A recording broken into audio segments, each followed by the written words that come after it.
Começando aí a primeira parte, boa noite para todo mundo. Boa noite. Hoje, processo civil, de novo, sujeitos do processo e litisconsórcio. Vamos ver se a gente faz alguns exercícios aí também no final. Tem bastante coisa, a gente vê o que vai dar tempo. Primeira coisa que eu estava falando aqui antes, acho bacana vocês darem uma olhada. Toda vez antes dos concursos, o site lá do Dizer o Direito, que eu já tinha indicado para vocês, eles soltam umas revisões. Vai ter agora, por exemplo, o MP São Paulo, um concurso esse final de semana, e Defensoria Pública do Acre. Eles soltam umas revisões muito focadas principalmente em jurisprudência e em temas aí dos informativos, separado por matéria e tal. Muito bacana dar uma olhada, mesmo quem não vai fazer a prova, quem vai fazer o simulado em casa, depois vai pegar a prova, vai baixar, vai fazer em casa, dá uma olhada, pega essa revisão que é bacana mesmo. Como as provas estão cobrando muito, vale a pena dar uma olhada nessa revisão aí. Fica lá no site, só baixar, de graça. Agradecemos ao site Dizer o Direito, que é muito bom. Então vamos lá, gente. Sujeitos do processo. Quem são os sujeitos da relação processual? São aqueles que compõem a relação jurídico-processual. São as partes, os interessados, e são também os desinteressados, o juiz, os auxiliares da justiça. Todos eles compõem os sujeitos da relação processual. A relação processual nada mais é do que uma relação jurídica. Uma relação jurídico-processual. O Código de Processo Civil, a partir do artigo 70, começa a falar das partes. Quem são as partes? A gente falou um pouquinho já lá no começo, depois nas condições. Partes. Autor, réu, Ministério Público. Uma definição mais ampla. Tinha uma definição clássica aí da doutrina, um pouquinho antiga, ultrapassada, mas ela é boa para entender. Autor, as partes são quem pede e contra quem se pede. Quem pede e contra quem se pede. O conceito hoje está um pouco mais amplo do que isso. São aqueles sujeitos do contraditório instituído perante o juiz. São os sujeitos, de novo, interessados. Aqueles que têm interesse na solução da causa. O juiz não tem interesse na solução da causa? Não, ele tem interesse em pôr fim no processo como função jurisdicional. Mas ele não pode ter interesse, a gente vai ver mais para frente, no resultado em si. Então ele é desinteressado. As partes são interessadas. A condição de parte, ela se adquire com a mera inserção no processo. Seja mediante a propositura, seja mediante uma citação, seja mediante uma intervenção de terceiros. Então, esse conceito aí clássico, pede contra quem se pede, ele é um pouco mais ampliado agora. A gente tem que entender as partes como todos esses atores, esses intervenientes que têm interesse na solução do litígio na causa. Certo? Pensando em partes, a gente tem que falar um pouquinho de capacidade. Capacidade, não sei se vocês já devem ter tido, né? Comecinho lá do direito civil, na parte geral. Quem vai lembrar? Já tiveram isso aí? Capacidade de direito de fato? Isso, capacidade de direito. Artigo 1º do Código Civil. Aí. Então, capacidade de direito ou de gozo também. O que é a capacidade de direito? Artigo 1º. Toda pessoa é capaz de direitos e deveres na ordem civil. Então, toda pessoa, qualquer pessoa, não há nenhuma limitação aqui. Certo? Possibilidade que toda pessoa tem de ser sujeito de direitos. Ou seja, figurar em um dos polos de alguma relação jurídica. Aqui mais amplo até que na relação jurídica processual. Aqui a gente está falando em qualquer relação jurídica, a gente está falando do Código Civil aqui. É uma característica inerente a todo ser humano. Um animal pode figurar num polo de uma relação jurídica? Não. Um animal tem capacidade civil? Tem capacidade de direito? Não. Ele pode ser destinatário de direitos? Não.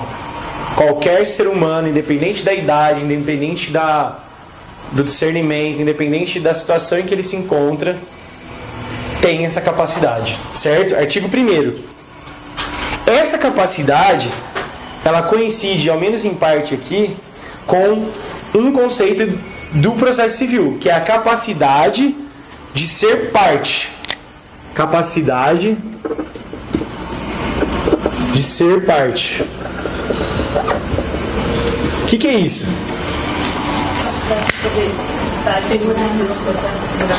Exatamente.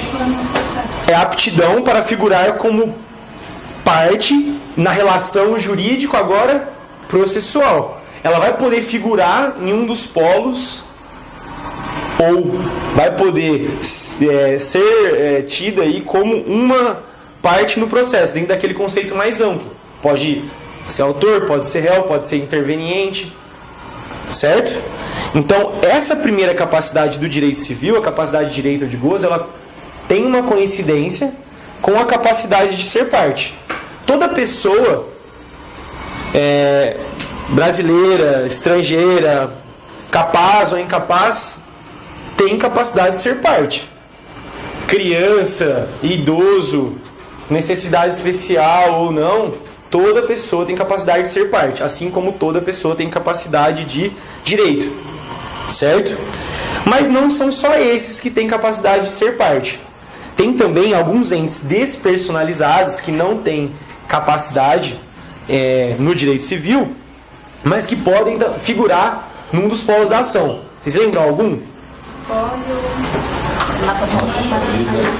Espólio, massa falida, condomínio, o nascituro, dependendo do caso, a pessoa jurídica sem registro, aquela que é a pessoa jurídica de fato, herança jacente, são alguns exemplos de entes despersonalizados que podem figurar, que têm eventualmente capacidade de ser parte, certo? Então, é isso aí. E aí, voltando então pro direito civil. Capacidade de direito, a gente falou, e tem uma outra, que é a capacidade de fato ou de exercício. É aquela capacidade que determinadas pessoas têm de exercer por si só, livremente, de acordo com a sua vontade, sem a necessidade de representação ou assistência, por si só, seus direitos. Certo? Isso lá no direito civil. Essa, por sua vez, coincide com um outro conceito do processo civil, que é, agora, a capacidade processual. O que é a capacidade processual? Artigo 70 do CPC. É a capacidade de estar em juízo sem a necessidade de representação ou assistência. Eu não falei que a relação processual é uma relação jurídica? Em sendo uma relação jurídica, da mesma forma que lá no direito civil, aqui no direito processual, a capacidade de estar em juízo sem a necessidade de representação ou assistência. Então, a criança tem capacidade processual? O adolescente tem capacidade processual? Não. Por quê? Porque a criança precisa ser representada e o adolescente precisa ser assistido quando parte no processo. Certo? É a capacidade de litigar por si mesmo. A ausência dessa capacidade, eventualmente, pode ser suprida pela representação ou pela assistência. Certo? Tem um entendimento do STJ que é só para vocês terem em mente, às vezes cai isso aqui em prova.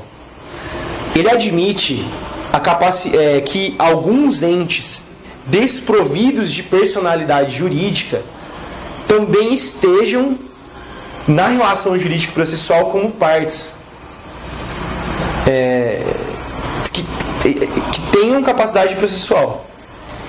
Por exemplo, em determinados casos, o Tribunal de Contas, as câmaras municipais e os cartórios, tabeliões de notas podem figurar com capacidade processual na defesa dos seus interesses e das suas prerrogativas inerentes ao interesse dessa entidade. Eles não têm personalidade jurídica, mas podem estar no processo como partes com capacidade processual. Certo? Então a gente falou de capacidade de direito, que estava aqui, né? Esse não. Assim. Aqui. Direito, parte. E aqui a gente falou da de fato com a processual. Tranquilo? Pedro, por favor, só retoma, você falou do Tribunal de Contas. O STJ, ele permite que alguns entes desprovidos de personalidade jurídica tenham capacidade processual, ou seja, possam estar por si só em um dos polos da ação. Assim como a União, assim como Isso. Só que nesses casos eles têm representação. sim. Nesses casos eles vão estar por si só, defendendo seus interesses. É a própria Câmara que vai estar lá. Isso. Peraí, a capacidade de fato é igual a capacidade de ser fato? Capacidade de fato, não. Ó, aqui que a divisão tá aqui, ó. A capacidade de direito é aquela aptidão para receber direitos. Toda pessoa tem. Ela tá ligada com a capacidade de ser parte, de estar num dos polos, sem pensar se precisa ou não de representação. Criança, pessoa com necessidade especial, certo? Todo mundo aqui tem essas duas, ok? A de fato, ela tá ligada com o exercício, com poder fazer sozinho, por si só. Ela tá ligada com a capacidade processual, que é o quê? Poder estar no processo por si só. Então, dá um exemplo de capacidade de fato, sem ser capacidade de... Por exemplo, uma criança. A criança pode pedir alimentos no processo? Pode. Ela pode pedir por si só? Não. O que ela precisa? Capacidade processual. Capacidade processual. Ela não tem nem a de fato, nem a processual, consequentemente. Então ela precisa de uma representação. Ela tem essa e tem essa. Essas duas ela não tem. Com a representação... Peraí. Então, capacidade de fato é igual a capacidade processual ou não? Sim, ela é a processual é uma espécie dessa. Certo? Essa aqui é um gênero do qual essa espécie. Essa aqui é um gênero do qual essa espécie. São graus de capacidade e os dois ligados a uma relação jurídica. Essa é uma relação jurídica ampla. A gente está falando de qualquer relação jurídica, compra e venda, aluguel, doação, qualquer relação jurídica. E essa aqui, com a relação jurídica, também uma espécie de relação jurídica, que é a relação jurídico-processual. Então, da mesma forma aqui, tirando as exceções que a gente falou, elas vão estar ligadas. Então, aqui qualquer pessoa tem, qualquer ser humano tem, aqui qualquer ser humano tem. Aqui, capazes, pessoas capazes em geral, tem, pessoas capazes com capacidade civil, tem. É a capacidade de exercer os atos da vida civil, um dos atos da vida civil é processar e ser processado. É uma relação jurídica. Se você pensa compra e venda é uma relação jurídica, processo também é uma relação jurídica. É uma das teorias, a gente até falou isso numa outra aula, mas é uma das teorias do que significa a relação processual, mas uma delas é a relação jurídica. Então, fato e capacidade processual. É o exercício. Aqui é o gozo, que é o recebimento, tendo ou não a relação. Aqui é o exercício. Certo? É tranquilo, mas confunde. Tem que ficar esperto porque vai vir na prova, vai trocar o gozo com o que confunde aqui às vezes, ó. Gozo lembra um pouco de exercício, né? Presta atenção, tá aqui, ó, em cima. Essa aqui tá embaixo, exercício, capacidade processual. Certo? Bacana. As exceções seriam o Tribunal de Contas, Câmara Municipal, Cartório de Notas. Isso, aqui embaixo. Aqui, aqueles que não têm a personalidade, não têm capacidade de direito, aqueles outros. Condomínio, herança, espólio, não tem personalidade, mas podem figurar como partes. A gente vai ver daqui a pouco como supre essa necessidade de representação no caso. Certo? Tem uma outra capacidade, que é a capacidade postulatória, exatamente. É um pressuposto processual. Se não houver capacidade postulatória, não há processo. A regra é necessidade de capacidade postulatória. Defensor público tem capacidade postulatória? Por favor. Todo mundo, um sim bem forte. Sim. Precisa do estatuto da OAB? Gente, fala que não. Tem briga e tal, mas tem essa discussão. Isso ainda não está resolvido. Se a capacidade postulatória do defensor vem da própria lei orgânica ou se ela decorre da inscrição nos quadros da OAB. Na Procuradoria do Estado, os procuradores do Estado. Antes de tudo, procurador. O que é procurador? Procurador é quem tem procuração. Mandatário, quem tem mandato. Procurador da República, procurador de Justiça, procurador do município, procurador do Estado, procurador da Fazenda. Se quando a pessoa chegar para você e falar que ela é procuradora, você fala, nossa, explica melhor. Não sei se eu estou curtindo ainda. Explica melhor. Então, procurador é quem tem procuração, um monte de coisa. Procurador do Estado, por exemplo, os procuradores do Estado, aqueles que representam em juízo o Estado, município, Estado, Estado da Federação, a União, o Distrito Federal. E a mesma questão, também a discussão deles ainda não está tão avançada, mas tem já um movimento deles também se desligar da OAB. Me parece menos forte do que da Defensoria, porque a maioria ainda quer continuar advogando e tal, eles são tidos como advogados públicos ainda. Então, mas também, capacidade postulatória dos procuradores do Estado. Não precisa de contratar um advogado para exercer as funções. Quem mais? Os advogados. Tem capacidade postulatória. Acho que aqui todo mundo, né? Todo mundo. Quem mais? Tem mais um. Quem mais que pode estar lá postulando, pedindo, ajuizando ação de improbidade, ACP? Quem? O MP. Também, gente, MP. Capacidade postulatória decorre da própria lei orgânica, totalmente excluído da necessidade da advocacia, inclusive vedada a advocacia. Certo? Mas, como já adiantaram aqui, existem exceções. Algumas exceções que você vai poder postular em juízo sem capacidade postulatória. Uma todo mundo sabe. Cheque. Até o limite de 20 salários mínimos. Tem mais. Quero saber. Justiça do Trabalho. Justiça do Trabalho reclamante. Chegou no balcão, reclamou, começa por reduz a termo de ofício ali, já vai começar a rodar a reclamação trabalhista.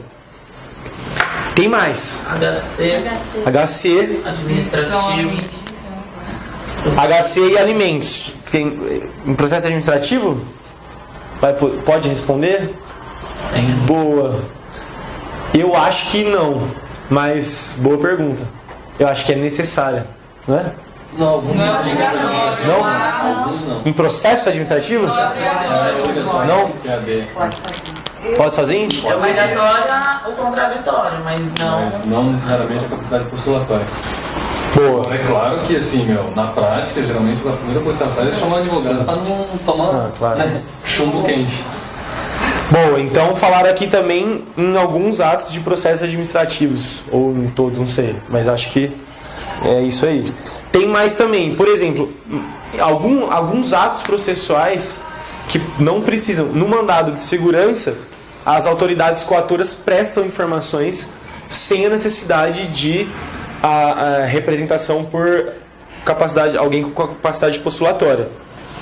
Aqui também tem um exemplo do juiz que é alvo de suspeição ou impedimento. Ele pode prestar informações, ele pode inclusive interpor recurso. Quando da decisão do tribunal, a gente vai ver esse procedimentozinho aqui hoje, que aprecia o impedimento ou a suspeição. Certo? Capacidade postulatória. Então, capacidade civil, capacidade de ser parte, capacidade processual e capacidade postulatória. Cuidado que no meio da prova joga, mistura tudo e vai tentar derrubar vocês. Certo? Então, pensando em tudo isso que a gente está falando, representação e assistência. Representação e assistência. O incapaz, artigo 71. O incapaz, gente, eu estou seguindo, de novo, não vai mudar. Estou seguindo a lei, estou seguindo o que eu peguei dos exercícios e um pouquinho de coisa a mais. É essa a pegada. Vamos lá. O incapaz será representado ou assistido por seus pais, por tutor ou curador, na forma da lei. Então, o que esse artigo está falando? O incapaz está aqui, que também está aqui. Para poder estar aqui, vai ser representado ou assistido. Por quem? Ali que vai entrar por seus pais, tutor ou curador. Vai depender do caso.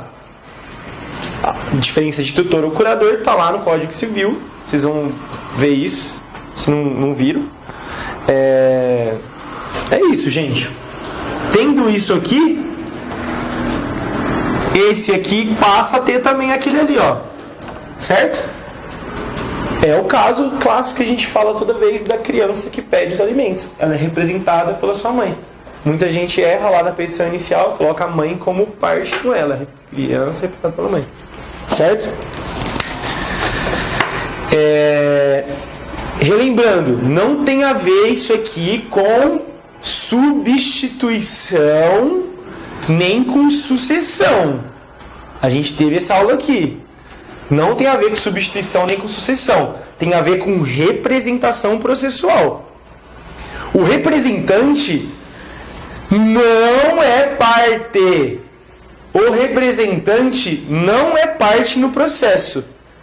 Por que ele não é parte no processo? Ao contrário do substituto. Porque ele pleiteia direito alheio. Ele pleiteia em nome alheio, direito alheio. Ele não é parte. Certo? Vai ter questão aí.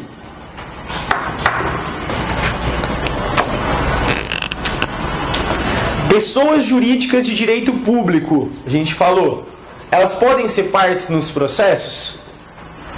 Podem. O que elas precisam? Representação. Representação. Então vamos lá. Vocês vão ler em casa, mas a gente vai passar aqui, um por um. Artigo 75. A União. Quem representa a União nos processos? A AGU.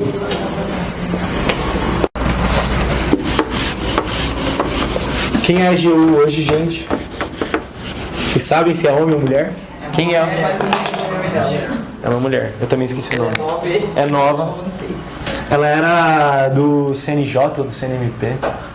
Acho que é isso. União. AGU. Por ela própria, diretamente ou mediante algum órgão vinculado. O Estado, o Distrito Federal.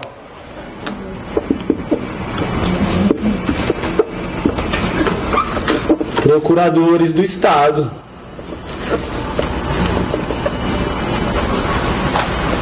Município. Quem mais? Tem mais um. Procurador de município. Ou Isso, chuta, vai acertar, prefeito.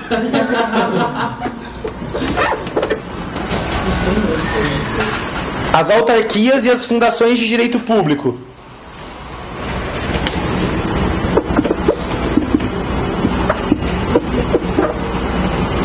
Quem a lei designar. Elas são instituídas por lei, a lei tem que designar. Massa falida. Essa aqui tinha um nome que era parecido com aquele nome lá do prédio. Era o síndico. Agora mudou com a lei nova. Quem é agora massa falida? Isso. ADM. Jude. A herança. Herança jacente ou vacante.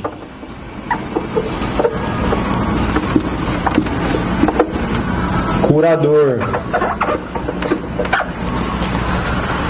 O espólio.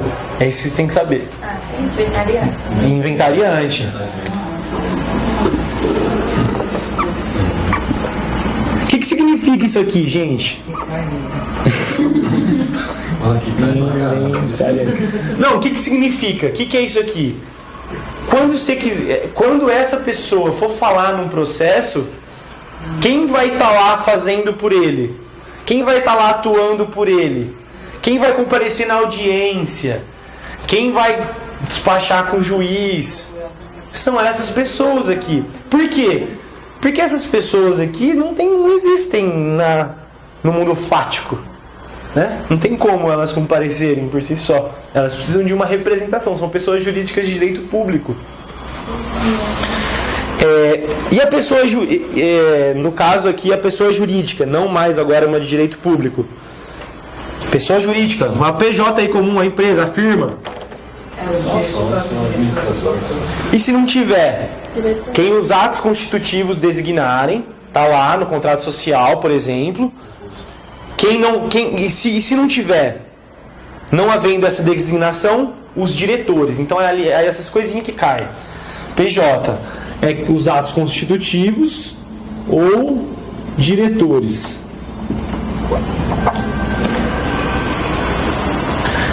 Sociedade ou associação irregular ou outros entes sem personalidade jurídica, pela pessoa quem couber a administração de seus bens. Pessoa jurídica estrangeira, pelo gerente, representante ou administrador de sua filial, agência ou sucursal aberta instalada no Brasil. E a última, essa vocês vão acertar também, condomínio. Síndico ou administrador.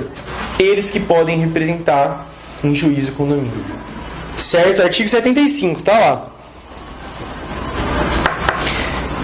Os parágrafos do artigo 75.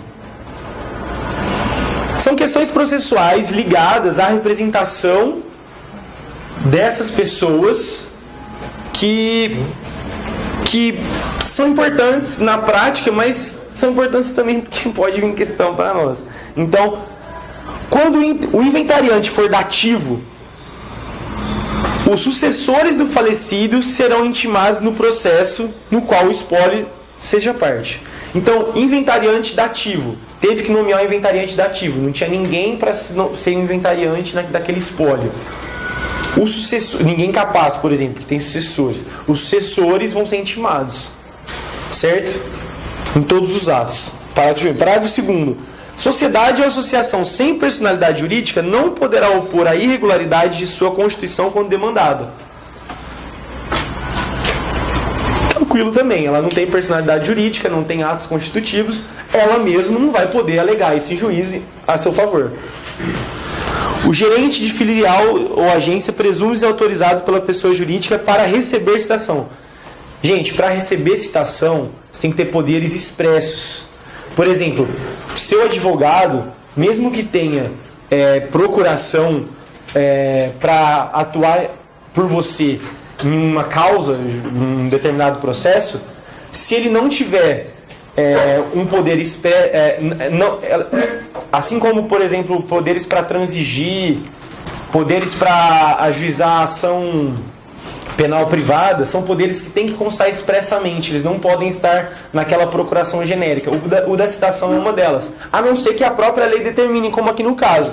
Então, o gerente de filial ou agência de pessoa jurídica presume-se autorizado pela pessoa jurídica estrangeira a receber a citação. Por quê, gente? Faz sentido a regra, não faz? A filial lá do McDonald's tem aqui o McDonald's tem a filial aqui no Brasil. Você quer processar o McDonald's. Se você não... Se esse artigo aqui não existisse e não houvesse uma procuração com poderes expressos para o gerente da filial receber, você ia ter que citar por carta rogatória lá na sede. Então, entendeu? Faz sentido o artigo aqui.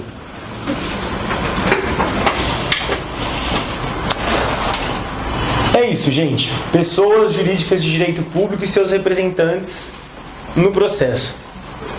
E se voltar no 75? 75. Curador especial. Eu perguntei aí, parece que o Daniel já falou aí na aula. Vamos passar um pouquinho só então. O que é o curador especial?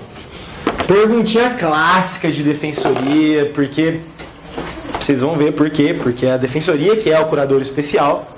Então, sempre cai no oral, cai na segunda fase, cai na primeira fase.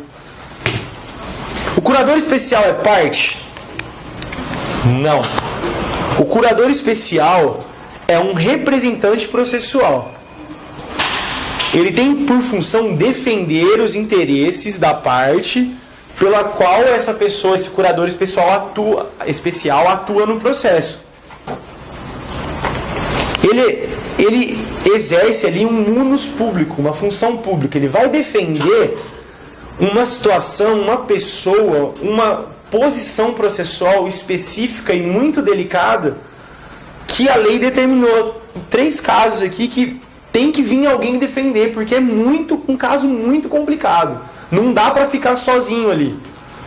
Então, artigo 72. O juiz nomeará curador especial ao incapaz quando? Se ele não tiver o representante legal, óbvio, né? Sem representante legal, criança abandonada no orfanato, sem representante legal, criança de rua, criança em situação de rua, certo? Ou ali que cai na prova, porque essa aqui todo mundo acerta, né? Se os interesses deste colidirem com daquele. Então, se os interesses desses dois aqui forem colidentes, se a discussão no processo, o litígio aqui envolver esses dois, por exemplo, a prestação de contas lá do curador, do tutor, se o interesse deles forem colidentes, o juiz vai ter que nomear um curador especial para o incapaz. Certo? Tudo isso enquanto durar a incapacidade. Acabou a incapacidade, tchau, curador. Certo? Segundo caso. Réu preso. Só réu preso? Réu preso revel. Réu preso revel. A gente está falando de processo civil, gente. Curador especial, processo civil, réu preso revel. Muita gente começa a confundir aqui nessa hora, começa a pensar na defesa prévia do penal, que lá não tem nada a ver com isso aqui. Não tem nada a ver com isso aqui, por relação lá de indenização por dano moral, alimentos, mais comum alimentos, alguma coisa lá com o réu preso. O réu preso também é processado criminalmente. Civilmente. Aí, ó. Boa. Réu preso também é processado civilmente. Boa, valeu. Ou réu, réu revel, citado por edital ou hora certa. É uma terceira. Isso. Artigo 72, 2. bem como réu revel citado por edital ou com hora certa. Nesses dois casos, igual aqui não tinha um enquanto? Enquanto o que aqui em cima? Enquanto durar a incapacidade. E aqui? Por que tem um curador aqui? Porque ele é revel, ó. Revel. Enquanto durar o quê? Enquanto não for constituído um advogado, ou seja, enquanto durar a revelia. Mas o que vai vir na prova, o texto legal é enquanto não for constituído um advogado. Certo? É isso que vai vir na prova. Ele vai tirar o enquanto, ele vai pôr sempre, ele vai... Cai pra caramba isso aqui. 72, vocês vão lembrar de mim, 72. Parágrafo único do 72. Quem exerce... Essa se errar, eu juro que eu nunca mais falo com ninguém. Eu vou embora agora. Quem exerce a curatela especial? Quem exerce? Defensoria. Não. Quem exerce? Aê! Defensoria. Defensoria Pública. Tá lá, gente, no CPC. A Defensoria Pública que exerce a curatela especial. Certo? No curador especial, agora para pensar também, antes de decorar. O curador especial, ele vai ter contato com essas pessoas aqui, por exemplo, nesses casos aqui? Não, né? Você é revel, não conseguiu citar, não apareceu, sumiu, sei lá.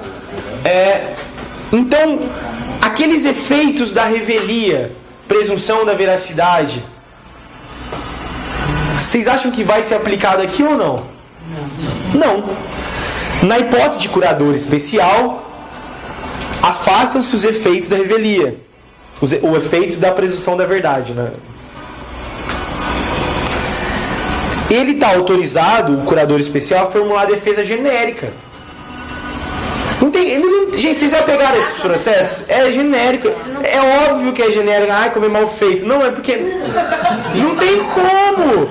Você vai pegar questões processuais, questões inerentes a, por exemplo, é muito comum em execução de título extrajudicial. Ele vai ver se o título está formado, existência.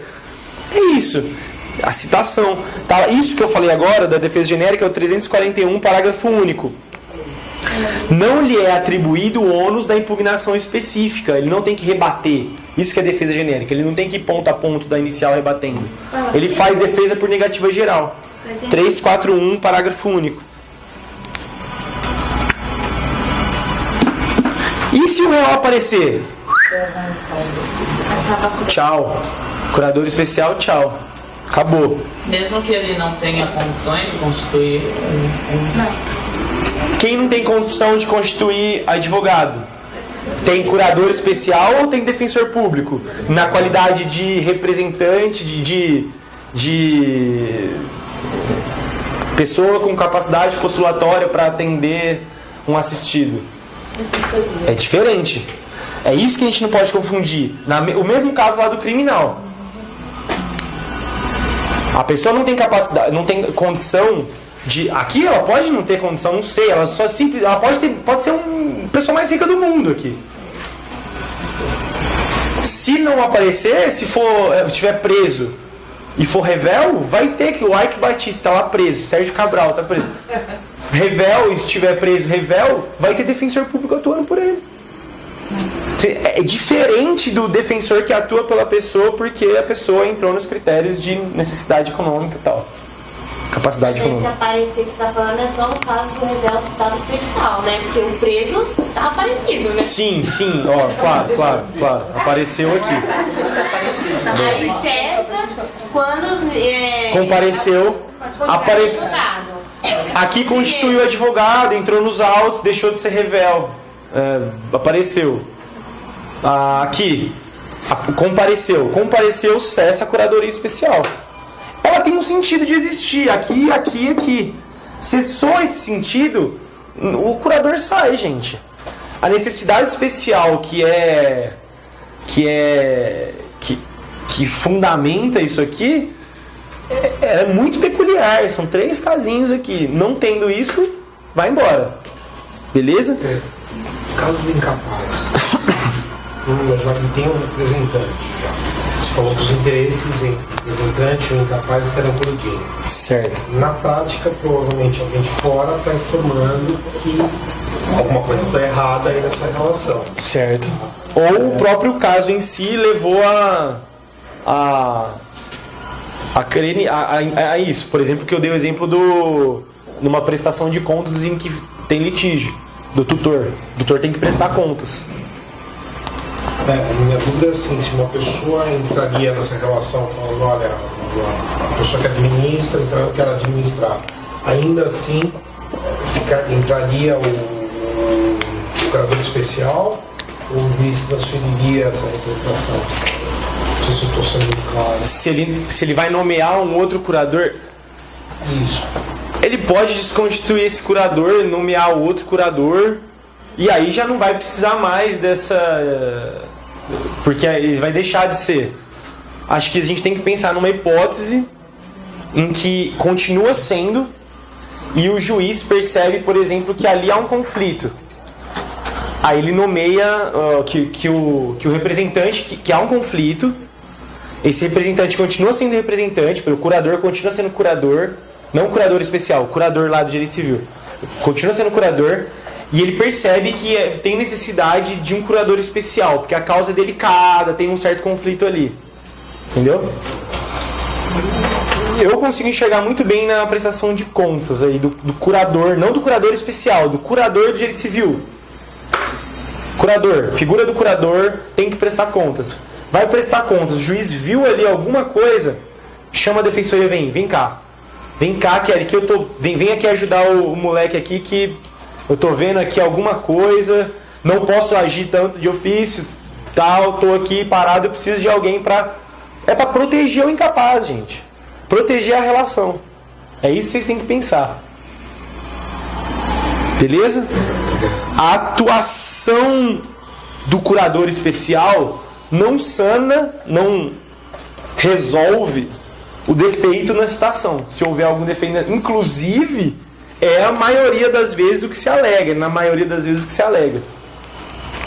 Defeitos na citação. Por exemplo, por que existe isso aqui? Porque se comparece, se há algum defeito na citação e você comparece espontaneamente nos autos, vocês sabem que fica suprido, esses defeitos são sanados. Nesse caso, não. O curador especial comparecendo, isso não acontece. Se houver um problema na citação e o juiz verificar, ele anula os atos, volta lá, vai tentar citar, sai curador especial, sai todo mundo, vem oficial de justiça para voltar a citar, vamos tentar citar direitinho, edital bonitinho, hora certa bonitinho, aí sim volta, entendeu? Acontece. Às vezes isso aqui faz de atropelo aqui e tal, não cita direito, é onde os caras pegam. Os curadores especiais é mais ou menos o que eles têm ali de praxe nas alegações, é isso aqui. Citação. Lei 8.842, Lei da Política Nacional do Idoso. Tem uma figura lá de um curador especial para os idosos, uma figura de curador especial específica. Isso pode vir na prova também. Não é todo idoso que precisa de curador especial. O idoso tem capacidade de ser parte, capacidade processual. Mas, lá no artigo 10, parágrafo 2º, ele fala: nos casos de comprovada incapacidade do idoso para gerir seus bens, ser-lhe-á nomeado curador especial em juízo. 842, talvez? Isso. 8.842 de 94. Política Nacional do Idoso.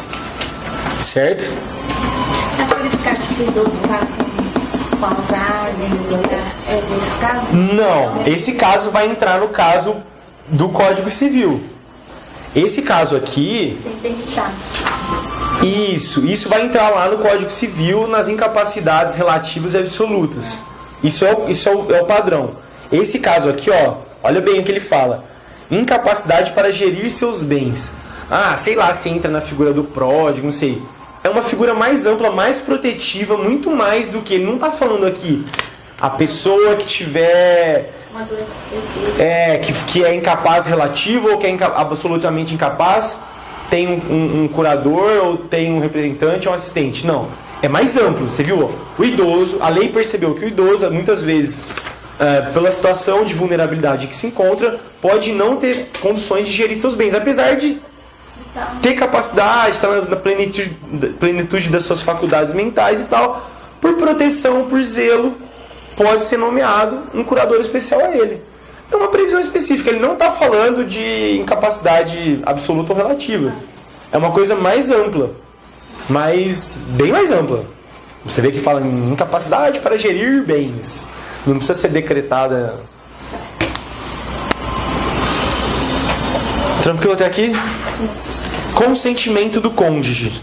Artigo 73. Também, nossa, vocês vão cansar de ver esse artigo aí. O cônjuge necessitará de consentimento do outro para propor ação. Propor ação que verse sobre direito real. O que é direito real? 1225 do Código Civil. Imobiliário, direitos reais sobre imóveis. Propor ação que verse sobre direito real sobre direitos sobre imóveis. 1225 Código Civil, tá lá. Todos os direitos reais. Eles podem ser sobre imóveis ou sobre imóveis. Aqui é só para imóveis. Salvo quando casados sob o regime de separação absoluta de bens. Gente, vai vir de tudo quanto é jeito isso aqui. Vai vir sofrer, ser citados, separação parcial, comunhão absoluta, mobiliário, direitos obrigacionais, vai vir tudo. É isso. Decore isso aqui que eu tenho certeza que algum teste vocês vão acertar na vida de vocês. Porque cai muito, sério. Joga lá no... Eu joguei aqui, tem muita questão só com esse teste, só com esse artigo. Muita. Artigo 74. Aqui o código deu uma comida de bola, que ele tem os parágrafos de 73, mas em 74 ele volta a falar desse aqui. Então eu peguei e juntei. 74. O consentimento, aí, essa é uma situação que eu sou louco para ver, porque, né, é o suprimento judicial do consentimento. Então você imagina, né, o casal não tem o suprimento judicial, não tem o consentimento, aí ele vai pedir para o juiz o consentimento e vai ficar aquela relação, o casal vai continuar assim, né? Você processa a sua esposa, você processa seu marido e vocês vão continuar casados. Não, mas tem uma coisa, não tem nada a ver com a outra. Eu só não tirei o consentimento. Gente, o consentimento previsto no 73, nesse que a gente acabou de falar, pode ser suprido judicialmente, quando for negado por um dos cônjuges sem um motivo justo.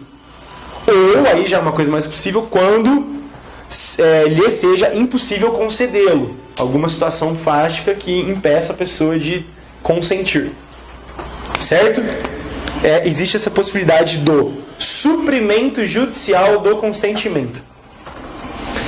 Parágrafos do 73. Agora a gente vai falar dos cônjuges réus. A gente falou dos cônjuges autores.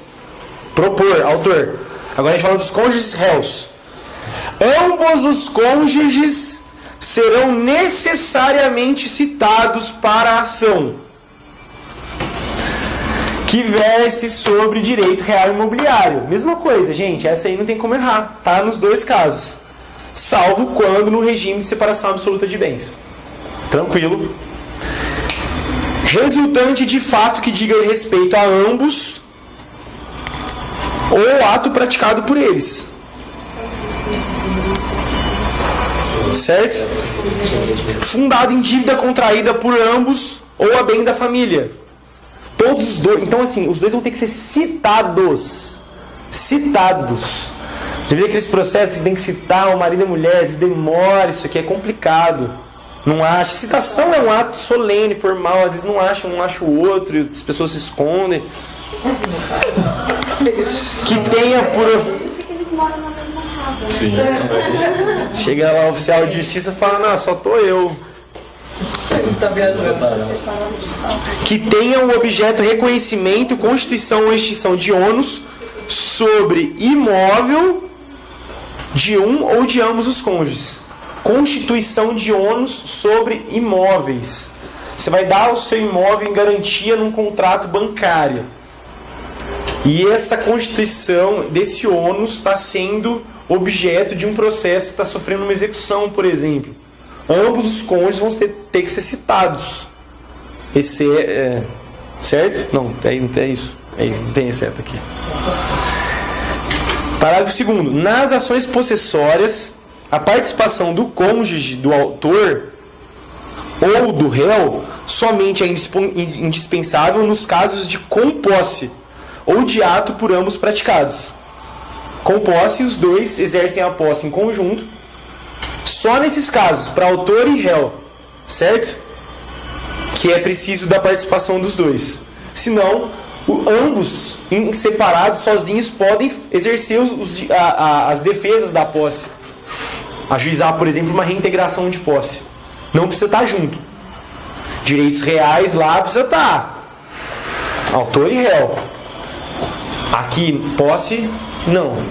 Beleza?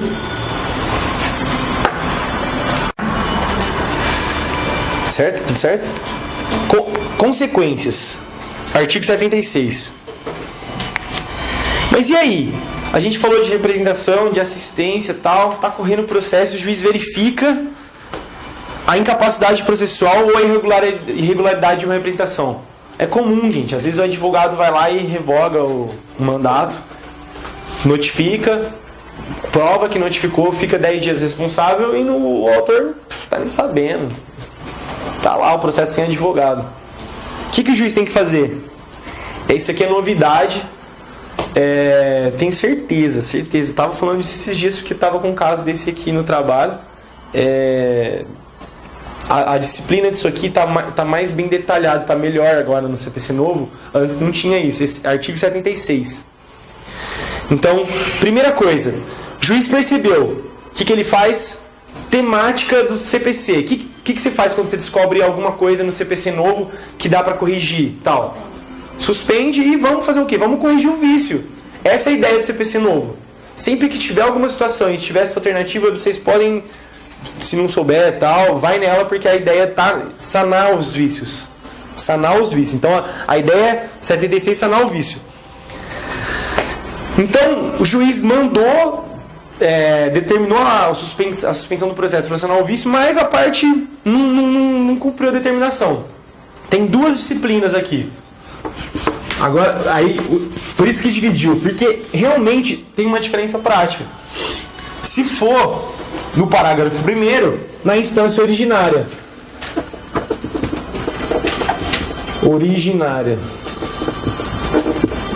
Se for na instância originária, o que acontece? Juiz percebeu, suspendeu, mandou corrigir. Não corrigiu, o que faz? Na instância originária. Autor. O que acontece? Autor extingue. Réu. Revel. E se for um terceiro?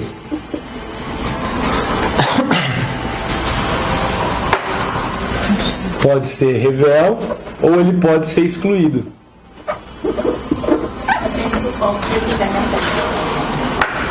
Isso.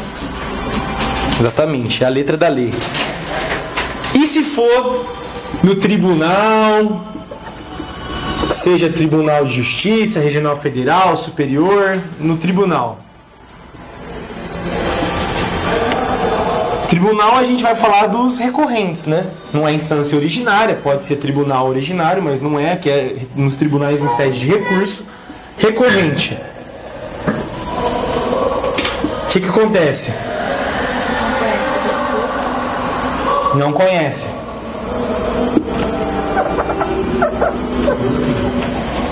Recorrido. Desentranha as contrarrazões. E é isso.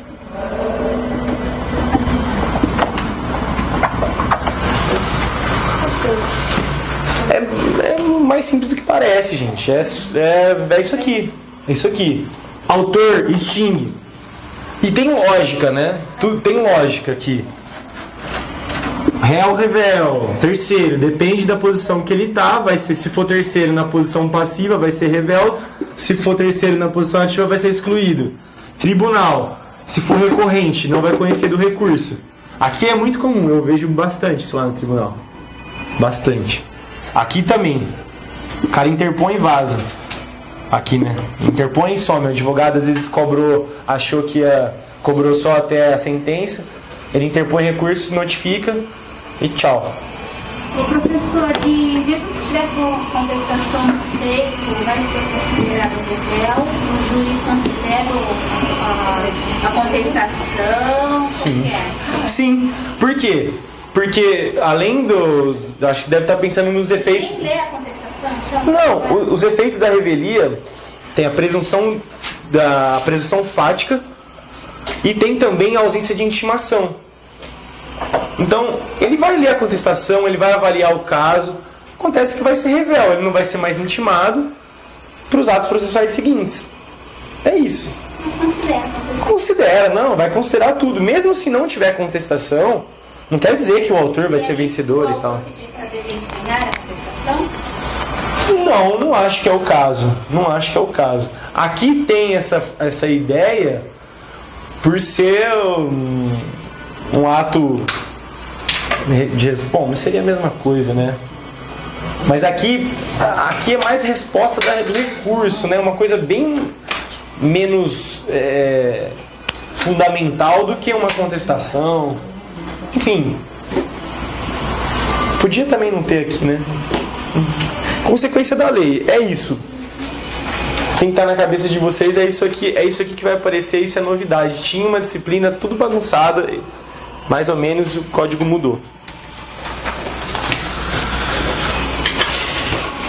Gente, agora tem uma parte, que é a parte seguinte aqui, onde o código começa, dos artigos 77 e 78. Eu acho que a gente pode passar por algumas delas, que são... Acho que isso aqui é um pouco difícil em prova, tá? Os deveres das partes e dos seus procuradores. É um rol exemplificativo, não é um rol taxativo, é esse dos deveres, que é importante vocês saberem, é importante ter, mas sim, eu não achei muito nas questões, mas pode ser que apareça, tal. Tem algumas disciplinas novas, por exemplo, na parte das multas e dos valores, às vezes aparece, né? Porque tem o até tanto, de 1% até 10%, esses valorizinhos, às vezes a questão vem ali. Mas, por exemplo, além dos outros previstos nesse código, são deveres das partes. Uma coisa bem ampla, né? Expor os fatos conforme a verdade. Não formular pretensão ou defesa quando cientes de que são destituídas de fundamento. São deveres processuais, né? Das partes, dos procuradores, de todo mundo. Do perito, do auxiliar, do terceiro interveniente. Dever de todo mundo que está no processo. Cumprir com exatidão. Isso aqui às vezes vai aparecer como fundamento de alguma decisão. Depois, que vem aqui em seguida, nas questões de litigância de má-fé ou de ato atentatório à dignidade da justiça. Então, assim, questões mais genéricas. Eu acho que não precisa ficar lendo uma por uma. Vocês vão com o código ler. Não, duvido... Bom, se falar isso depois cai, né? Mas não é a cara muito, pelo menos das questões que eu peguei recentes de processo civil dessa parte da matéria, não apareceu. Então, eu prefiro focar, por exemplo, o parágrafo 1º, ele fala assim: nas hipóteses dos incisos 4 e 6, o juiz advertirá a qualquer das pessoas mencionadas que sua conduta poderá ser punida como um ato atentatório à dignidade da justiça. Beleza? 4 é cumprir com exatidão as decisões. E o 6 é não praticar inovação legal no estado de fato, de bem ou de direito litigioso. Nesses casos, o juiz pode aplicar uma multa em que for verificado o ato atentatório, uma multa de até 20% sobre o valor da causa. Pode ser aí que venha atentado à dignidade da justiça, ato atentatório à dignidade da justiça, multa de até 20% sobre o valor da causa. Ah, mas e se o valor da causa foi irrisório? Multa de até 10 salários mínimos. Sequencinha aqui. Advogado público, privado, membros do Ministério Público podem tomar essa multa? Não. Quem não pode? Advogados públicos, privados, membros do MP, Defensoria Pública, não se aplica o disposto nos parágrafos 2º a 5º. A responsabilidade é apurada nas suas próprias corregedorias. Está mais ligado ao profissional aí. Certo? Considera como valor irrisório. Aí é 10 vezes Então, a multa da inversão. O valor irrisório ou inestimável? Ah, sei lá. Nossa, R$100, R$10, valor da causa. Não é irrisório em termos de valor da causa, né? Conceito aberto aí. Os advogados privados também, né? Também não. O artigo 6º, o parágrafo 6º fala públicos ou privados. Pode vir uma questãozinha assim, gente. Vem só o público, privado não, tal. Nunca vi questão com essa parte aqui. Já vi da litigância de má-fé, que é o próximo tópico. É um rol exemplificativo. Tananã. Tem uma lida. Tem aquelas disposições, pode ser caçada a palavra, as expressões podem ser riscadas, se a pessoa falar palavrão lá no processo e tal. Umas coisas meio arcaicas, assim, né? Ainda tem, né? Não sei, mas meio banais aqui, acho que a próxima prova vai vir, né? 5 questões disso. Estuda, gente, estuda. Tá dando ideia pra questão. Então vamos lá, responsabilidade, isso eu já acho mais dia a dia isso aqui. Porque o que a minha cabeça está pensando aqui? Aquela parte é meio ampla, meio filosófica, né? Deveres das partes. Essa aqui não. Litigância de má-fé, isso aqui rola. Isso vem. Então as pessoas que fazem as provas também estão no meio do processo aí, do dia a dia da justiça, então acho que é mais crível.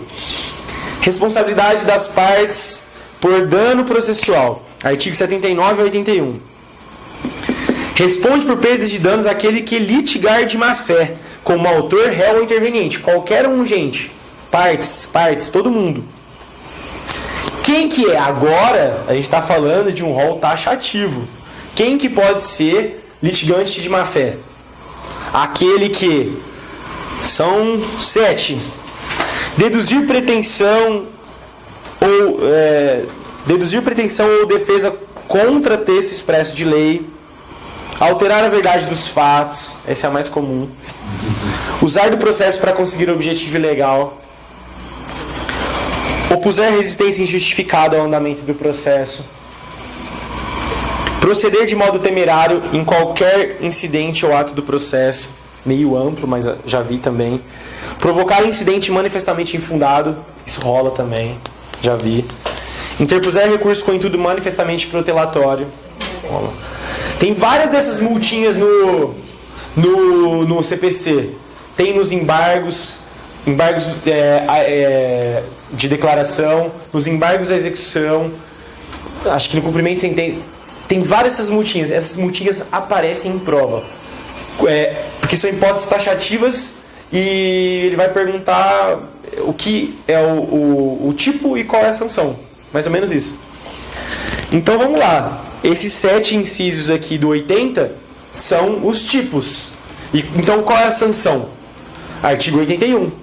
De ofício ou a requerimento, o juiz condenará o litigante de má-fé a pagar multa, que deverá ser... Isso aqui tenho certeza que vai ter. Vou escrever para ficar maior... que 1%. Caramba.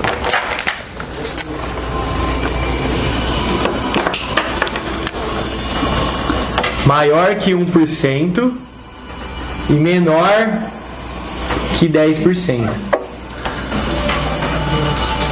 Beleza? O valor corrigido da causa. A multa por litigante de má-fé. Certo? Maior que 1, menor que 10. Então, o juiz pega de ofício, chega lá, aplica a multa, porque a pessoa viu que a pessoa interpôs um recurso manifestamente protelatório, multa de 10%, beleza? Pode? Não pode. Multa de 10% não pode. De acordo com o código, multa de 10 não pode. Pode de 9,999999. De 10 não pode. Nossa, cara, é carinha de questão isso aqui. E indenizar a parte contrária dos atos que ficarem prejuízos que sofreu. Arcar com os honorários advocatícios e todas as despesas. Quando forem 2 litigantes, cada responsabilidade individual é apurada. Beleza. Mesma coisa, quando o valor for irrisório ou inestimável, vai para os 10 salários mínimos como limite. Em até 10 salários mínimos.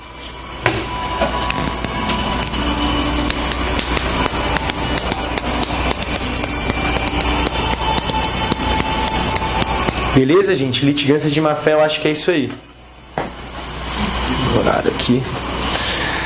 Sucessão das partes e procuradores. Artigo 108 e 102. A gente pula aqui agora, que não faz parte dessa parte da matéria, mas rolou muita mudança e eu tenho certeza que vai vir questão. Vocês têm que estudar, depois a gente pode até fazer alguma revisão, uma parte disso. Gratuidade, justiça e honorários advocatícios. Todo mundo que deve estar trabalhando aí deve estar sofrendo com esses pedidos, com aqueles honorários recursais, gratuidade também mudou, misturou tudo, revogou parte da lei antiga lá de gratuidade, tem parcelamento, tem isenção. Ele pula, né, que vem o 85, 95 e volta para a parte de sujeitos do processo aqui nessa parte agora de sucessão das partes procuradores, mas a gente tem que ver isso aí. Se não vier agora na matéria, acho que nas próximas não sei se vai encaixar, me lembrem pra gente tentar fazer qualquer dia, qualquer hora, uma revisão disso. Que também não tem nada demais, mas tem que passar uma leitura, entender como que tá rolando nos tribunais, porque é muita disciplina e certeza que eles vão botar questão. Tá todo mundo sofrendo com isso aí. Hoje mesmo estava conversando isso lá no tribunal. Você não sabe o que faz, o que não faz, se pede, se não pede, se dá de ofício. Enfim, honorários e gratuidade. Sucessão das partes. De novo, sucessão não é substituição. É a 20ª vez que eu falo isso aqui. Sucessão não é substituição. Sucessão de partes.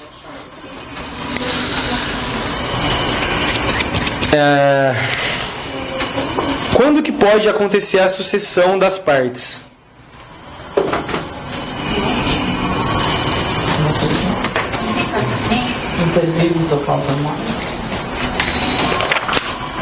Não, essa é a sucessão. Calma aí que tá. Meu material tá tudo errado aqui. A sucessão processual. Beleza, me situei. Voltando aí, gente, deu uma confusão aqui no material. Beleza. Artigo 108 do CPC. Quando que pode acontecer a sucessão? Só nos casos previstos em lei. Sucessão das partes. Sai uma pessoa do polo e entra outra. Quando que acontece isso? Em 2 casos. Se tiver alienação da coisa litigiosa ou suspensão, sucessão por morte. Morreu vovô, no processo entra filhinhos, netinhos, se não tiver filhinhos, sucessores. Certo? 108, 109, 110. Beleza, tem que ter previsão em lei. Vamos falar então da alienação da coisa ou do direito litigioso. Você tem um carro, você tem um bem. Esse bem é objeto do litígio, certo? É a coisa litigiosa. A citação torna litigiosa a coisa e esse bem agora é objeto de um processo. Esse carro pode ser vendido? Pode ser alienado para alguém? Não? Teoricamente não, mas acho que pode pedir. A gente acabou de falar que é uma das hipóteses de sucessão. Pode. Ele pode ser vendido. Mas tem que pedir autorização, Para vender o carro? Então, Não? não. O problema é de quem está comprando. Ele comprou e não tomou os devidos cuidados. Tá comprando uma casa, isso é muito comum. Tá comprando casa que tá sofrendo execução. O que você tem que fazer? Vai buscar todas as certidões e tal, para ver se aquilo que você está comprando com um automóvel não é muito comum, até pelo valor e tal, mas com um imóvel é muito comum. E depois tem repercussões, depois você tiver que entrar com embargo de terceiro e tal. Então você vai pedir certidões do município que residiu nos últimos 5 anos, da instância federal, municipal, estadual, trabalhista, administrativo, fiscal. Vai puxar, levantar ali o cara, a capivara inteira dele, pegar a certidão da matrícula do imóvel, ver como é que tá, para ver se vale a pena ou não, porque você pode estar comprando um bem que daqui a pouquinho vai ser leiloado e tal. Então, só no caso em que o bem a pessoa consta como depositário, para não correr o risco de ter problemas para se cumprir desse encargo. É que nesse caso já vai estar registrado lá no processo como depositário. Aqui é uma outra situação. É outra situação. Tem um bem que está litigioso. Eu quero vender. É comum isso também. O cara, beleza, aceito pela metade do preço, eu te pago metade, beleza, leva, eu não quero ficar nesse processo. O que tem que ter autorização, que é o que você deve estar pensando aí, é a alteração, a sucessão do polo, da parte. Isso sim, artigo 109. Alienação da coisa ou do direito litigioso por ato entre vivos, a venda do carro, a venda da casa, a venda dos direitos creditórios, não altera a legitimidade das partes. As partes continuam sendo aquelas mesmas. Aí o parágrafo 1º. O adquirente ou cessionário não poderá ingressar em juízo sucedendo o alienante ou o cedente, quem vendeu, quem cedeu, sem que consinta a parte contrária. Aí que está a jogada. Vender você pode. Ceder os direitos você pode. Agora, vai entrar no processo e vai trocar Pedro por João? Pode até acontecer, mas tem que a outra parte autorizar. É isso que fala o 109, parágrafo 1º. Beleza? O adquirente ou cessionário, entretanto, aqui, pensando esse parágrafo 2º, ele fala no caso de não entrar no polo, em que não haja a sucessão. Mas isso não é fraude de execução? Pode ter vários motivos. Não. Tem outros, se não tiver outros bens que possam garantir aquela... Então, mas olha só, a gente está vendendo, esse bem foi vendido, objeto do litígio, ele continua sendo objeto do litígio. A fraude de execução é você receber uma citação de uma execução de um contrato bancário, e aí você tem um bem, uma casa que não é objeto do litígio ainda, e aí você vende essa casa. E você é o único responsável por aquela dívida ainda. É muito diferente. A casa ainda não é objeto litigioso nesse exemplo, entendeu? Vai fraude contra credores? Também não. Também não. A fraude contra credores é um momento até anterior ao processo. É você dilapidar seu patrimônio antes de... Eu, Pedro, sou devedor. Começo a dilapidar meu patrimônio para não pagar meus credores. Fraude contra credores. Fraude de execução. Recebi processo, execuções em que só o meu nome é garantidor. Não existe bem ou objeto litigioso. Eu vendo todos os meus bens. Aí sim eu estou fraudando uma execução. Porque esses bens futuramente poderiam garantir a execução. Eles ainda não são, como no exemplo do carro, objeto do litígio. No exemplo A gente tem um litígio e que o objeto do litígio já está lá rolando, é o carro. Eu chego e falo para um amigo meu, falo, cara, é o seguinte, esse processo eu tenho contra ela, eu não sei se eu vou ganhar ou se eu vou perder, eu acho que eu vou ganhar, só que vai demorar 10 anos. Pede pro seu advogado avaliar, você vai ver, eu vou ganhar esse processo, só que vai demorar 10 anos, eu preciso de dinheiro hoje. O carro vale 100, pega por 50, toca esse processo para mim, se vira. Agora o problema é seu. É isso. O carro já é objeto litigioso. Alienação do objeto litigioso. É diferente da fraude de execução, da fraude de compradores, você está jogando fora algo que não está dentro ainda. Entendeu?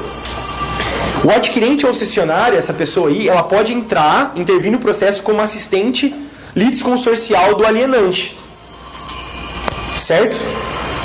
Não rolou de entrar no processo como parte, a outra parte não permitiu, que era o parágrafo 1º, ele pode entrar como assistente litisconsorcial.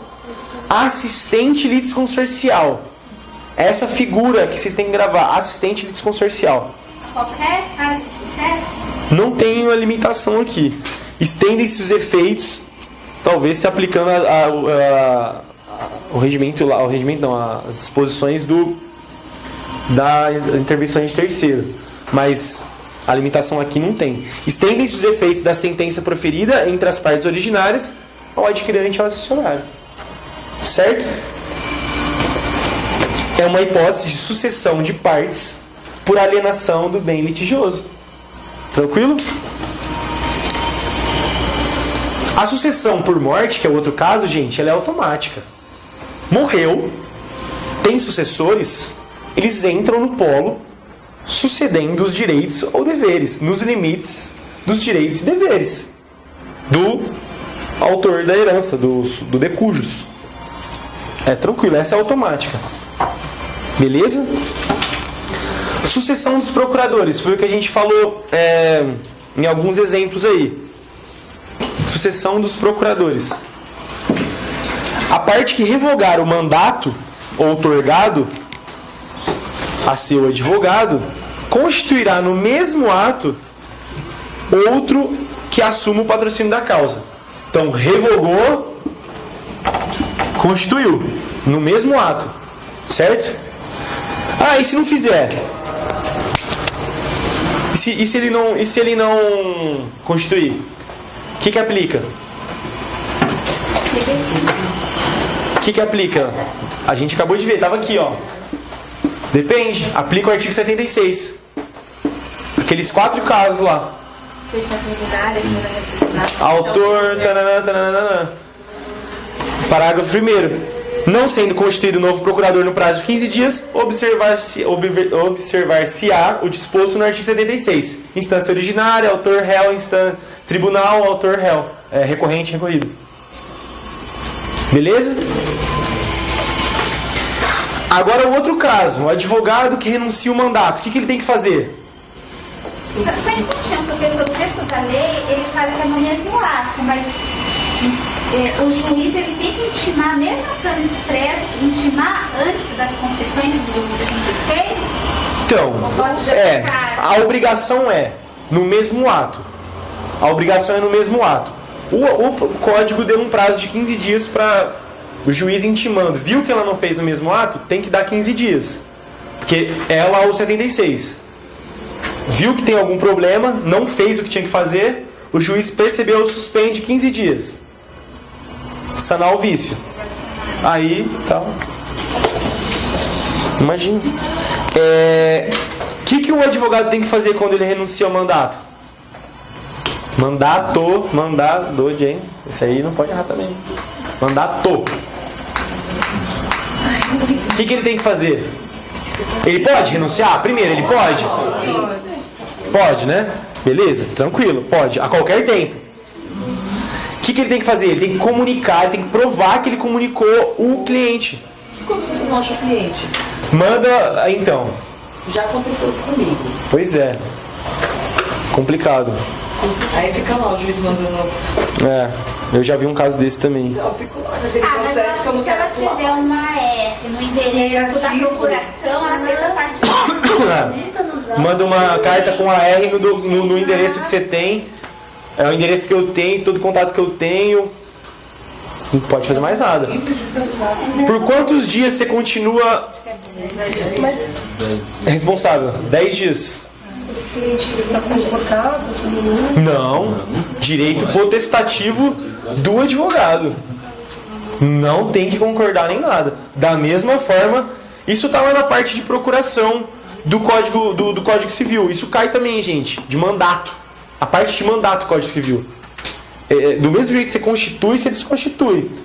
E a parte que recebe o mandato, quando aceita, ela pode também renunciar ao mandato. Revogar, renunciar, né? Ao mandato recebido. Quem oferece pode revogar. Quem recebe pode renunciar. Certo? Então, por 10 dias ele continua responsável pela causa. Por isso que rola lá dos recursos. O cara vai lá, notifica, interpõe recurso e tchau. Fala, não aguento mais esse cliente aí, já não vai me pagar mesmo, perdeu, não vai... Dispensa-se a comunicação quando a procuração for para vários advogados e um deles ainda continuar ali no exercício do mandato.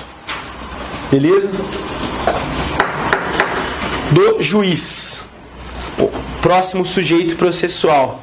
O juiz. 139 a 148 do CPC. Gente, tem aqui várias disposições do 139. Falando da atividade jurisdicional. Como tem vários advogados, que geralmente na procuração tem vários. Vai da sociedade. Como é que funciona? Vai todo mundo. Na procuração vai todo mundo. Fica uma lista de nome. Sair do escritório, estou renunciando, vou tomar posse no concurso. Renunciou, não precisa de comunicar nada, porque os outros lá vão continuar e tal, boa. Você pede para não ser mais intimado e tal, apesar que vai continuar recebendo o resto da vida. Eu recebo até hoje. Quem advogou em contencioso de massa, então, que era muito processo e tal, vixi, até hoje. Ad eterno. E tem uns lugares, a gente tinha um escritório, eles tinham um negócio do Tribunal Regional Eleitoral, eles põem todo mundo. Eles põem o nome de todos na publicação. Por que, gente? Por que eles fazem isso? Gente, vamos lá. O juiz dirigirá o processo conforme as disposições desse código, incumbindo-lhe assegurar às partes igualdade de tratamento, velar pela duração razoável do processo. 139 a 148. Prevenir ou reprimir qualquer ato contrário à dignidade da justiça. 139.4. Já está sendo o mais comentado. Famigerado. Tá bombando esse aqui.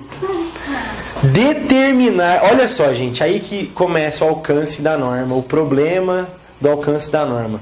Determinar todas as medidas indutivas, coercitivas, mandamentais, subrogatórias, necessárias para assegurar o cumprimento da ordem judicial, inclusive nas ações que tenham por objeto prestação pecuniária.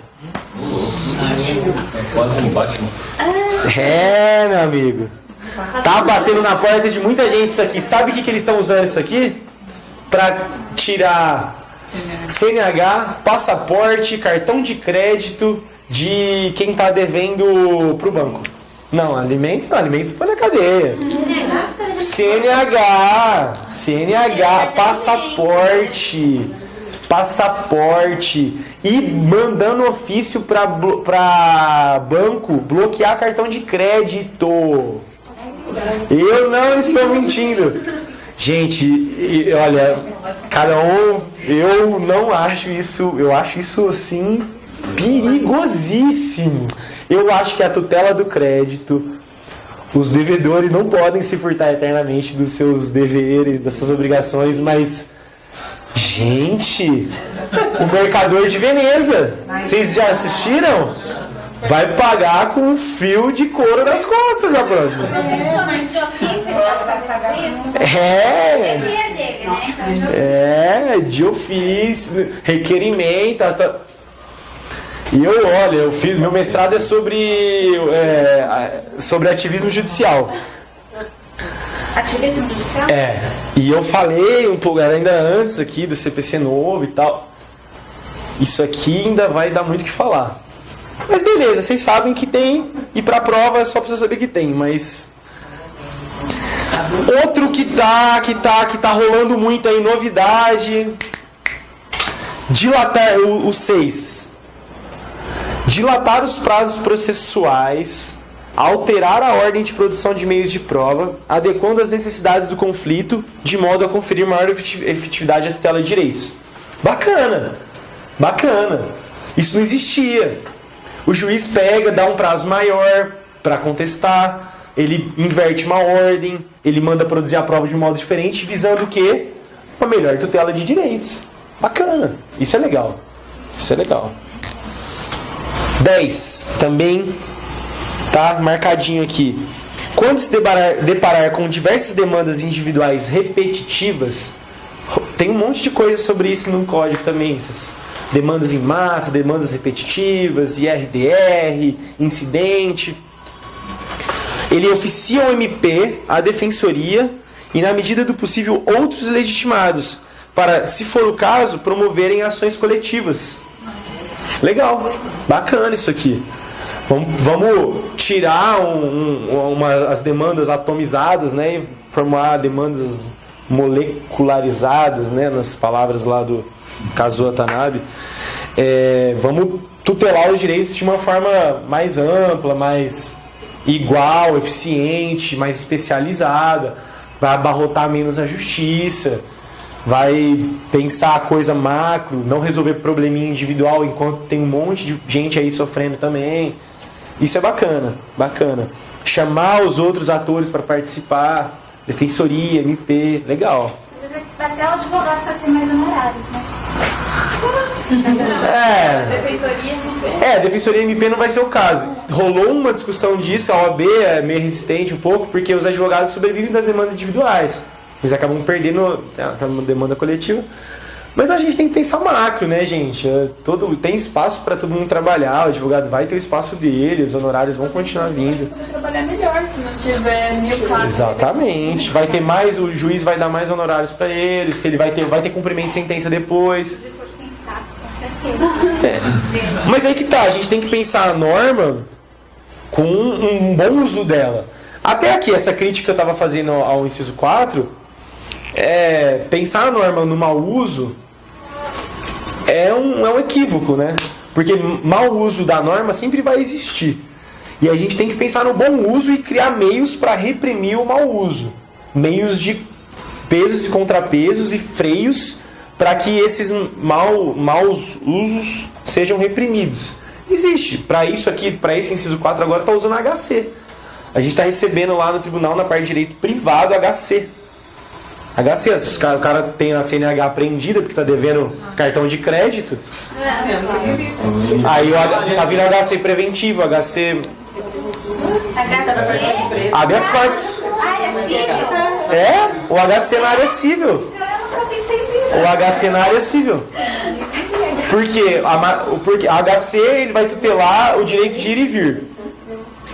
A matéria pano de fundo da autoridade lá que está limitando o direito de ir e vir é uma matéria civil. E dentro da competência recursal do tribunal, de acordo com o regimento interno, vai para a área de direito privado. Mas já é comum isso no alimentos. Eu pedi, Pedro. Pediu? E o juiz deu. Deu, aí. O desembargador. Não. Você Juiz deu primeiro grau. Juiz primeiro grau, pedi por ofício para o Detran. Ele deu? Deu. É? A CNH? Bloqueou. Que bonito. Mas é uma ação de 15 anos. Então, a pessoa só postergando em pagar. Então, quer dizer, você tem que usar de todos os... Não, claro, ainda mais a gente, enquanto procurador, tem que buscar o melhor, atender os melhores interesses das partes que a gente está atuando e tal. Acho que sempre tem que ser buscado. A questão aqui é mais profunda. A gente não vai discutir um caso concreto, não. A gente vai discutir se essa norma deve ser aplicada dessa maneira, de uma maneira lato, assim, né? Então, é correto isso ao fim das contas?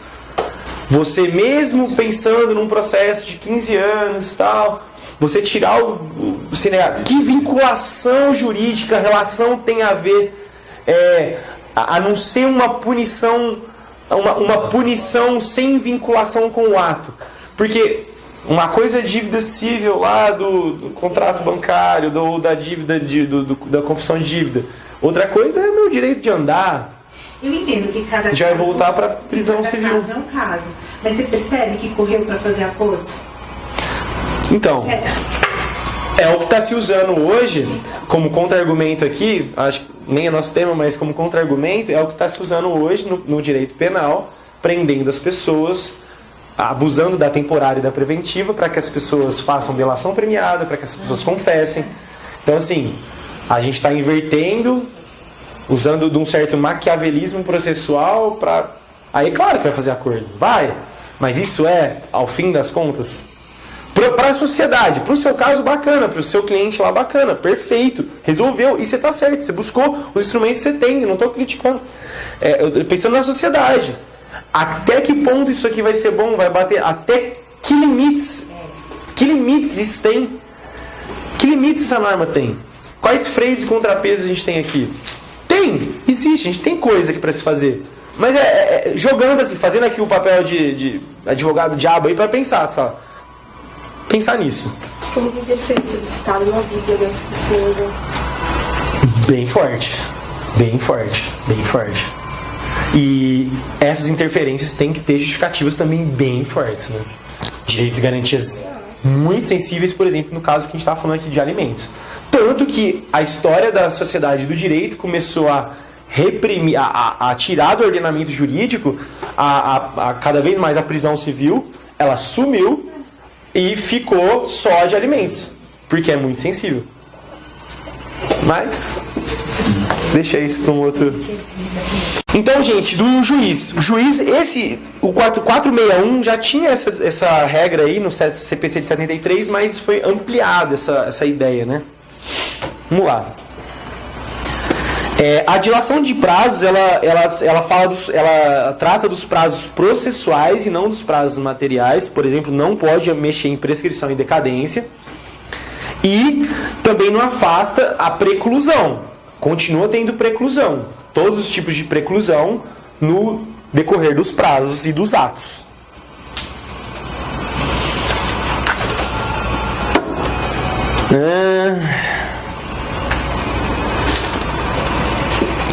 Tanana. 11.1 Regra da indeclinabilidade ou do non-liquid. A gente falou isso aqui lá na primeira aula, vocês lembram? O que é isso aí? 140. O juiz não se exime de decidir sob alegação de lacuna ou obscuridade do ordenamento jurídico. Essa eu acho que ninguém erra. Aonde cai e aonde a galera escorrega. O juiz só decidirá por equidade, eu já falei isso aqui, hein? Nos casos previstos em lei. 2 casos, um deles a gente falou aqui, em que a lei autoriza o juiz, porque parece que equidade, né? Parece que pode, né? Mas não pode. O juiz não pode. Só quando a lei autoriza. Um tipo de jurisdição que se permite julgamento por equidade. A gente falou, a gente estudou lá na primeira aula. Jurisdição voluntária, artigo 723. Lá pode. Então, o juiz só decidirá por equidade nos casos previstos em lei. A regra é decidir segundo o direito positivado, uma regra de segurança jurídica. Os princípios, as normas, todo composto aí de bloco de constitucionalidade, blocos de legalidade, junto com todos os princípios. Mas a equidade, principalmente, especificamente, só quando houver previsão legal.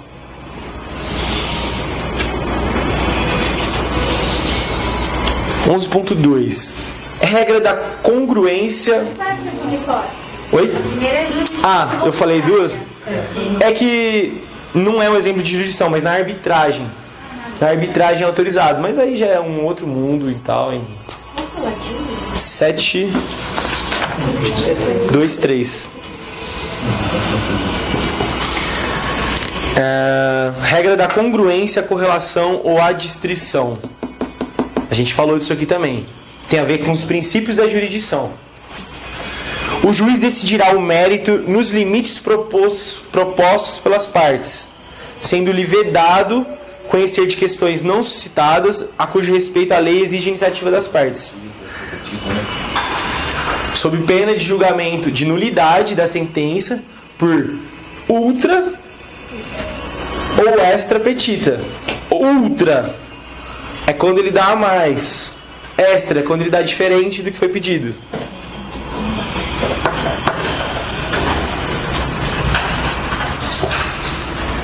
Princípio do dispositivo, regra da demanda. O juiz fica adstrito ao pedido. Ele não pode dar além do que foi pedido a ele. Responsabilidade civil do juiz. O juiz responde civilmente pelos atos?